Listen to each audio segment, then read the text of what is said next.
sa Galatians chapter 2. When the white figure is not up, I was looking to his face. Sabi nila si Pedro ako lang po. Parang hindi totoo. Hindi talaga totoo. Si Pablo, pinakahuling apostol. Talagang apostol. Hindi natin seniority, mas senior si Pedro. Pero pinagalitan si Pedro. Isa naman, sabi niya. I think isa lang niya. Compromise siya lang. Ano masasabihin yung nasasabi ang magkasusunod sila? O sige, meron magkakataon sa building. So yung nagsabi yung nasa katotohanan niya, nasasabi sila kami. Yung nagsasabi, binigyan ng sinwaling ng konti.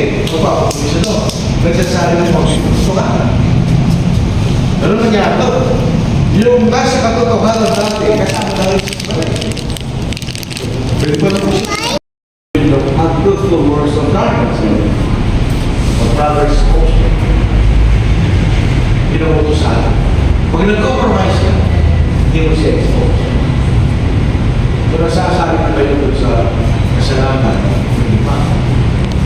Expose mo ka. Hindi nga yun. May pagkakas ng kumahan. Parang compromise siya. Hindi natin kayo masalahin dahil kailangan ang tama at nalilito sa building compromise na rin. Progress. Kailangan kahit na nagtuturo tayo ng tama. Yung po mangyayari doon. Diba? Ito na nagtuturo na pala eh. Ayaw hindi sumasakay.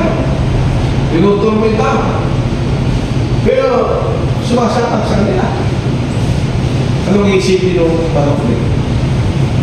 Sumasakay pa sa kanila. Ito ang aking naging mensahe kahapon. So, nabukin mo na turunin.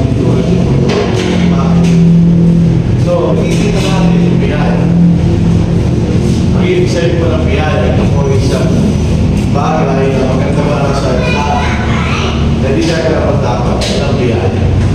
Kumbaga, sa panahon nito, yung mga nagtatrabaho, alam nila yan. Yung kung tinatawag ng 30-month bonus, yung bonus on 30-month, hindi mo pinagtrabaho ngayon. Hindi binibigay ang kumbaga. So, ito yung biyaya. Si sweldo, pinagtrabaho ngayon.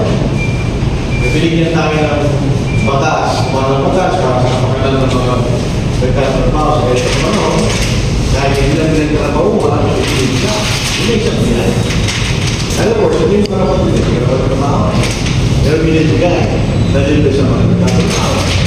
So, yung biyaya, makalawa, trabaho, may binigay sa'yo. Tulunod ka, isang biyaya. Isang biyaya ako isang mabuting bagay sa akin. Hindi naman tayo alam ng tama ito. Dahil nagtrabahuan. So, binibigay sa akin yung biyaya. Sa kaligtasan mo, ang biyaya ay may bahagi ng Diyos. Yun ang kanyang magagawa. Balik sa tao. Hindi ito ginawa ng tao. O hindi ito isang bagay na ginawa ng Diyos na ikaw magagawa ng tao. Ito isang bagay na binigay ng Diyos dahil sa kanyang kawaan at namamalasaan. Na tayo po ay nakatak sa kasalanan na wala natin magagawa. Balik sa kanan ng aming sarili.